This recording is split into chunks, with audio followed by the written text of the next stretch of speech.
में मिणी के जय स्वामीनारायण जाजा जाजा આપણો દિવ્ય દાદાનો દરબાર અને હવારનો પોર અને સરસ મજાનો બ્રેકફાસ્ટ ભજનનો નાસ્તો. શું ભજનનો નાસ્તો? તમને આનંદ આવે છે? નથી આવતો? મને ખ્યાલ પડે છે તમને આનંદ આવે છે. અને કેટલી બધી મસ્તી સવારના પોરમાં પી અને હાવ સસ્તી પાછી, કેટલી મસ્તી ને પાછી હાવ સસ્તી, કાંઈ નહીં ખર્ચો, કાંઈ નહીં, જઈ ડાયરેક્ટ પેકેટ મળે પ્રસાદીનું, ટિકિટ નહીં, કોઈ ચાર્જ નહીં, બધું ફ્રી પ્રસાદ મળે. આવી તો સ્વામિનારાયણ ઘરે જ લીલા લહેર છે. આજે હું અંદર ગયો, પૂજારી કીધું આજે કયો ઉત્સવ કરશો? તો કે આજે હાટડી ઉત્સવ કરશે. 2 એકાદશી છે, આવતીકાલે પાડવાની છે, પણ હાટડી ઉત્સવ. હાટડી ઉત્સવમાં શું હોય? ભગવાન બધું જોખી જોખીને બધું દે, ધાન દે, શાકભાજી, ફ્રૂટ બધું ભગવાન દે, એને હાટડી ઉત્સવ કહેવાય. હાટડી ભરે. મને એક વિચાર આવ્યો, તમને કહી દઉં, પછી કરતાલની વાત આપણે કરીએ. પહેલાં આપણે જૂના જમાનામાં ખબર હતી કે બકાલું લેવા જાઓ, કાંઈ પણ લેવા જાઓ તો વેપારી કાંટામાં જોખીને દે, જરાક જો નમતું જોખીને દે તો આપણે બધાને મજા આવે, ખબર ને? અને હવે ઇલેક્ટ્રિક કાંટા આવી ગયા, તીકેણ માણ નમતું જોખવાનું ભૂલી ગયું.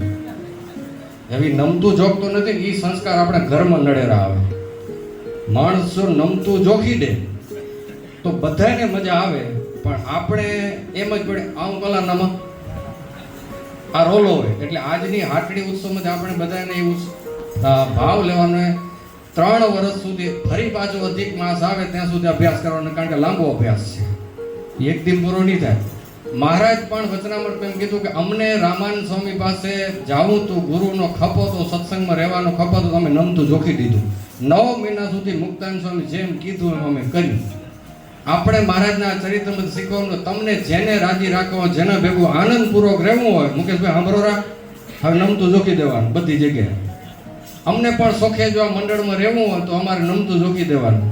તમને ઘરમાં, ગામમાં, નોકરને શેઠ પાસે હરખું સુખપૂર્વક રહેવું હોય, પગાર વધારવાની ઈચ્છા હોય, પોસ્ટ વધેવી ઈચ્છા હોય તો થોડું થોડું નમતું મૂકી દેવાનું. એટલે આ ઇલેક્ટ્રિક કાંટા જેવા ન થવાનું. ઓલા જૂના દેશી કાંટા હતા ને એમાં નમતું કરી દેતા તો આપણે બધાને મજા આવતી. હું તો ઘનશ્યામ મહારાજ અમે બધા સંતો પ્રાર્થના કરી કે આપણામાં થોડુંક નમતું જોખવાની ભાવના પ્રગટે. અને આ આપણા માટે નહીં, આખી દુનિયા માટે આ જરૂરી છે, બધા એને માટે. ક્યારેક ઓને નમી દેવાનું, ક્યારેક આને નમી દેવાનું, ક્યારેક આ નમતું જોખે, ક્યારેક આ નમતું જોખે.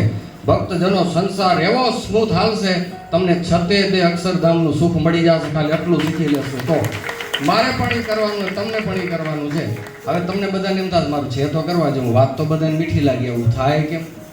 તો એવું જેને કર્યું એવા સાચા સાધુનો સાચી રીતે સમાગમ કરવો પડે તો આ કળા આપણને આવડે. એટલે એવા જો સાધુ બેઠા નમતું જોખીએ કે એવા એનું સમાગમ કરજો. આ સાંજયુગી બહેનો બેઠા છે, કેટલા ગ્રસ્ત ભાઈઓ એવા જેની પાસે નમતું જોખવાની આવડત હશે. તો ધીરે ધીરે આપણે આ અભ્યાસ કરવા જેવો છે કે નથી?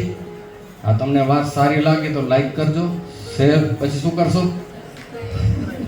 એ મને નહીં આવડે, લાઈક કરજો ખાલી. અને પછી એ હૃદયમાં એને એક્સપ્લેન કરી, અને એ આપણે પ્રેક્ટિકલ કરવાનું હોય. ખાલી હું બોલી ગયો એટલેથી નહીં પતે, તમે સાંભળી લીધું એટલેથી નહીં પડે. આપણે પ્રેક્ટિકલમાં આજથી જ નક્કી કરવાનું. આજે સવારથી સાંજ સુધીમાં કેટલી જગ્યાએ તમે એવો પ્રસંગ બનશે, તમને ભગવાન એવો આજે સંજોગ ઊભો કરશે કે જ્યાં તમને નમતું જોખવાની તમને એમ થશે કે નમતું જોખી દઉં તો વાત પતી જાય એમ હશે. તમને આજે ભગવાનને કેવો અખતરો કરાવશે, તમે કરજો, નમતું જોખી દેજો ને કેટલો લાભ થયો ને કાલે એક્સપિરિયન્સ તમારો હાથ ઊંચો કરીને કહેજો કે આજે મને લાભ થયો. આપણે પ્રેક્ટિકલ કરવું. આજે તમે ગમે અભ્યાસ રાખજો અને ખટકો રાખજો કે નમવા જેવું હશે.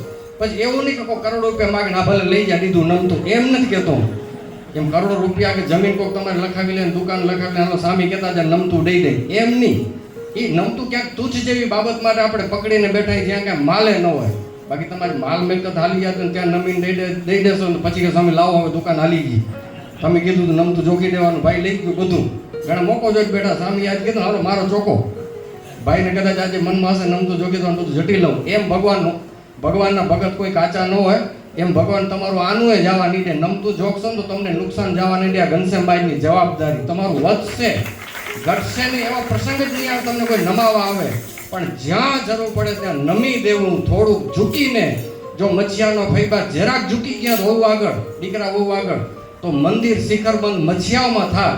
પણ એ ફૈબાએ આપણે શીખાડ્યું કે જરાક ઝૂક્યા નહીં તો એ ફૈબા છે ને એ લિસ્ટમાં અલગ રીતે લખાઈ ગયા. એવા ઘણા બધા ફૈબા અને ફુવા આજે હશે, હા, કે જેને નમતું નહીં જોખવાને કારણે કેટલું ગુમાવ્યું હશે. તો આપણે એવું ના